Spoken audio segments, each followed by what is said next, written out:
வணக்கம்.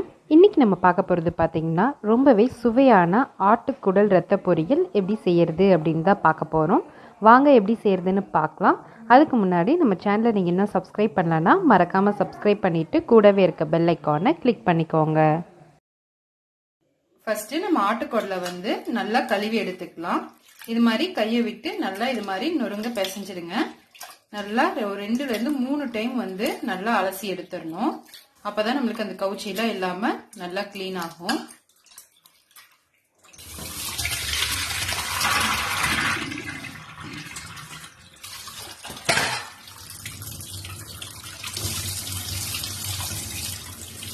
இந்த மாதிரி நல்லா தண்ணி திறந்து விட்டு நல்லா அலசி எடுத்துருங்க.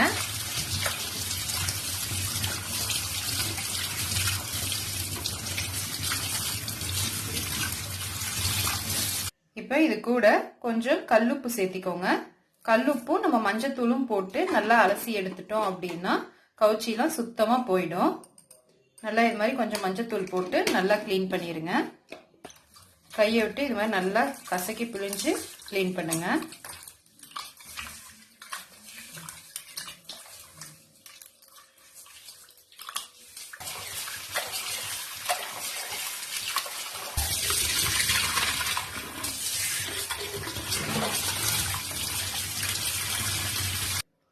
இப்போ நம்ம கடைசியா இது கூட கொஞ்சம் சுடுதண்ணி ஊற்றி நல்லா கழுவி எடுத்துக்கலாம்.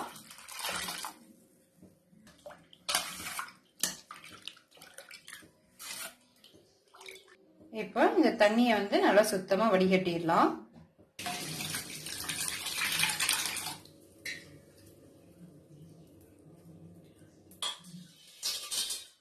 அடுத்து ஒரு குக்கர்ல நம்ம இப்ப நல்லா கழுவி வச்சிருக்க குடலை போட்டுடலாம்.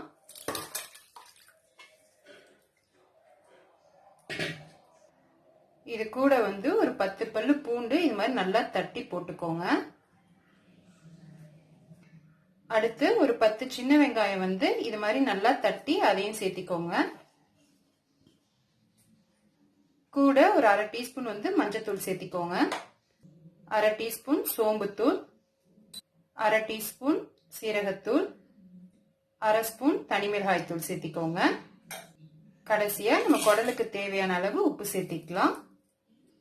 இப்போ இது வேக வைக்கிறதுக்கு நம்ம சாதா தண்ணியை விட நம்ம அரிசி கழுவுன தண்ணி ஊற்றணும் அப்படின்னா நல்லா டேஸ்டா இருக்கும். அதனால அதை ஊற்றிடலாம். இதை அப்படியே கரண்டி வச்சு லைட்டா நல்லா கலந்து விட்டுக்கோங்க. இப்போ நம்ம குக்கர் மூடியை போட்டுடலாம்.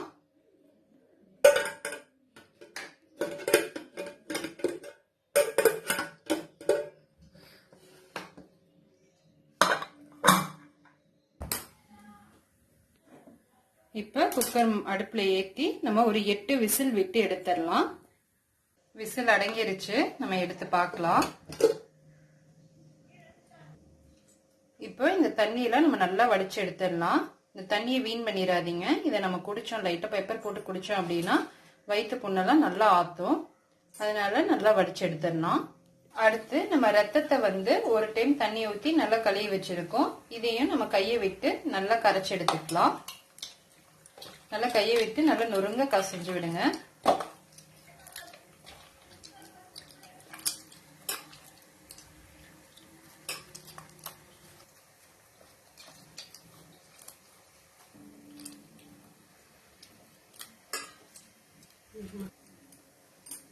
அடுத்து ஒரு வானல வச்சுக்கோங்க. அதுல ஒரு 2 ஸ்பூன் அளவுக்கு எண்ணெய் ஊத்திக்கோங்க. எண்ணெய் காஞ்சோன்னு கடுகு ஒரு டீஸ்பூன் சேர்த்திக்கோங்க. கடுகு பொரிஞ்சோன்னு நம்ம ஒரு 5-6 பச்சை மிளகாவை நல்லா பொடியா கட் பண்ணி வச்சிருக்கோம். அதையும் சேர்த்திடலாம். கூட கொஞ்சம் கருவேப்பிலை சேர்த்திக்கோங்க.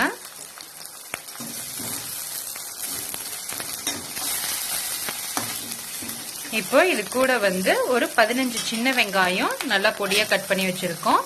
அதையும் கூட சேர்த்தி நல்லா வதக்கி விட்டுறலாம்.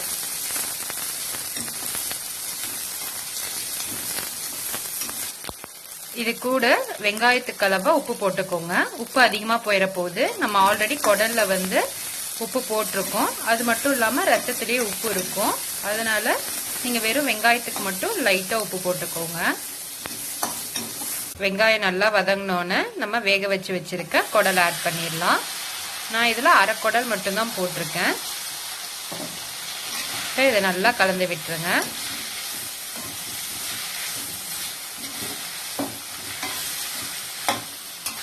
இது கூட லைட்டா வடிகட்டி வச்சிருக்க தண்ணி ஊத்திக்கலாம்.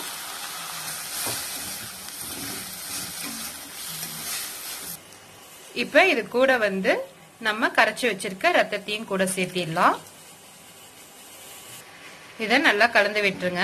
நல்லா வேகட்டும்.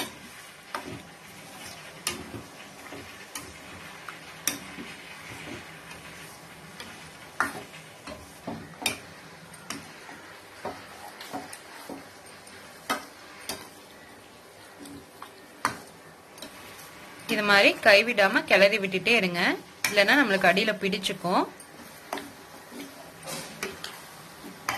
இது கூட ஒரு அரை டீஸ்பூன் வந்து சீரகத்தூள் சேர்த்திக்கோங்க. சேர்த்தி நல்லா பெரட்டி விட்டுருங்க.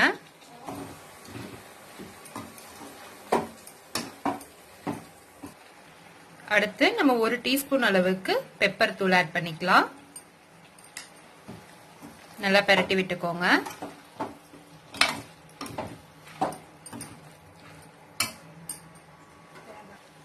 இது மேல நம்ம ஒரு அரை முடி தேங்காய் நல்லா துருவி வச்சிருக்கோம், அதையும் கூட சேர்த்தி நம்ம அடுப்பு ஆஃப் பண்ணிட வேண்டியதுதான். அப்படியே நல்லா ஒரு பெரட்டு பெரட்டி விட்டுக்கோங்க.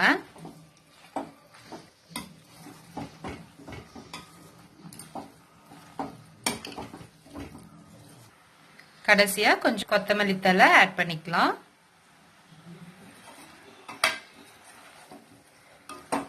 அவ்வளவுதான். இப்ப ரொம்பவே டேஸ்டான குடல் ரத்த பொரியல் ரெடி ஆயிருச்சு.